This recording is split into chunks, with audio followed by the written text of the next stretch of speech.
بسم اللہ الرحمن الرحیم۔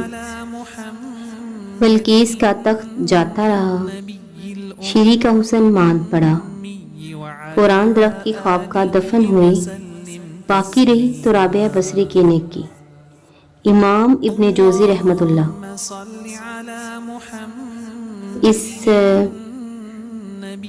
بات سے ہمیں یہ سمجھ آتی ہے ہمیشگی صرف نیک اعمال کو ہے، باقی سب چیزیں دنیا میں رہ جائیں گی، جو چیز باقی رہ جائے گی وہ نیک اعمال ہے، جو قبر میں بھی آپ کے ساتھ جائیں گے، اور جو کسی دوسرے کے ساتھ آپ نے نیکی کی ہوگی وہ اس کو یاد رکھے گا۔